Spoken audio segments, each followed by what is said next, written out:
Welcome to Inazuma Culture Shock. If you didn't know that Kyoto had a guardian dragon and it inspired two players in the Inazuma Universe, this show is for you.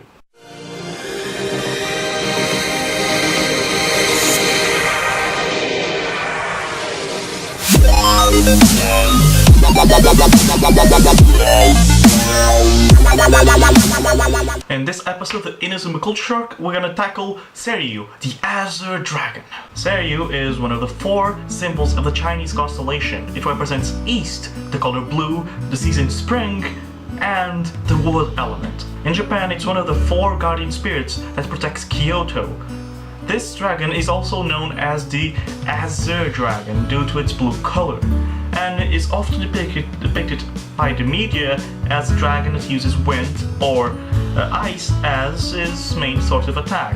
Look at Shin Megami Tensei, where Seiryu's attacks are basically wind attacks or ice attacks. That being said, let's tackle the players. We got Seiryu or Vern Spring and Dracania Eastwing or Michokuni Tomi. First, Vern Spring. His name, at least his Japanese name, is Seiryu, so the connection is obvious. While Vern Spring, well, since Seiryu does represent the season of spring, well, there's a connection there. As for his moveset, he has Dragon Crash, Dragon Storm, and Bakuretsu Storm. In Inazuma 2, that is.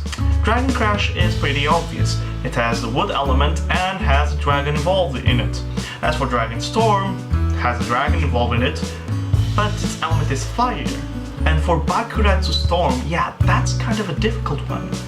I have no idea what made it think that Bakuretsu Storm would actually be a good part of it, besides the part that has a storm in it. And since lots of media actually use Seiryu as a dragon that can control wind or ice, we could draw that conclusion. As for Inazuma 3, he gets Grand Fire instead of Bakuretsu Storm. Why? Well, you got me there. I really don't know. In Inazuma 2 Chronostone, he gets Burning Summer, Noburyu, and Dragon Blaster. Burning Summer got me there. Looks like a tradition of having fire type moves in this guy's moveset, I guess. Noburyu involves a dragon. And for Dragon Blaster, well, first, it's from Hakuryu, and this guy is usually depicted as someone who can use wind, so you can draw the conclusion that it was because of, well, wind element. Seiryu is depicted sometimes as controlling the wind or ice, so very well, and has the dragon involved with it. As for Inazuma Go Galaxy, it has the same moveset, so you can draw your conclusions right there. Also, one big thing to point out, Vern Spring in Inazuma 2 Chronostone actually gains the Keshin Shurai no Seiryu, aka he actually gains Seiryu as a Keshin in Inazuma 2 Chronostone. So basically, Seiryu has a Keshin. Now for Dracania Eastwing. I won't pronounce her Japanese name because it's really just too hard and I'll just murder it. So anyway, dub name, Dracania Eastwing. Dracania comes from, well, dragon, as you can obviously see, and Eastwing, well, east, so Seiryu represents the east, so it makes a connection there.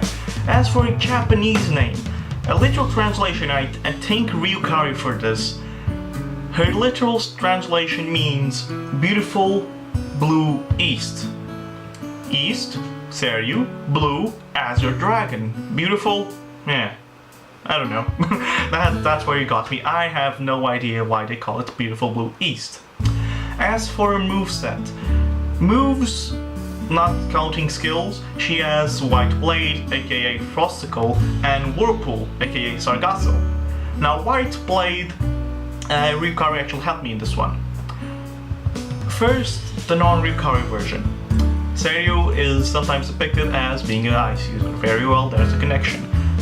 The Ryucario version, and it's a really clever one, and I really thank him for this. White Blade. White, if I remember correctly, I have to check this, thing. It's Blade, aka Sword, aka Samurai, aka Edo, aka Kyoto.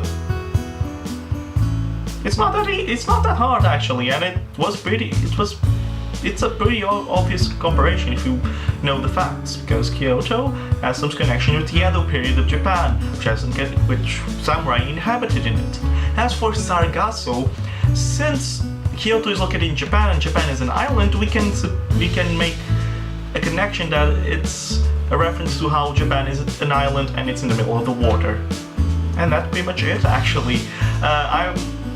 Many people asked me this before, why am I not tackling the Inazuma 2 Chronos Stone movesets of Inazuma Go players, and that's because we haven't gotten the games yet, and I think it would be a little bit bad getting in front of myself before the games actually come out. As for Inazuma 3 players and stuff like that, I really don't mind it because, well, we've seen them before and stuff.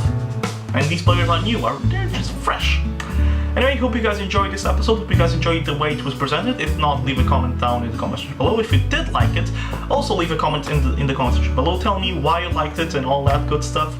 And, you know, keep on supporting the series. In the next episode, we're gonna see, let's see if I remember, Byaku, the White Tiger. Anyway, this is Demon Master bidding you farewell.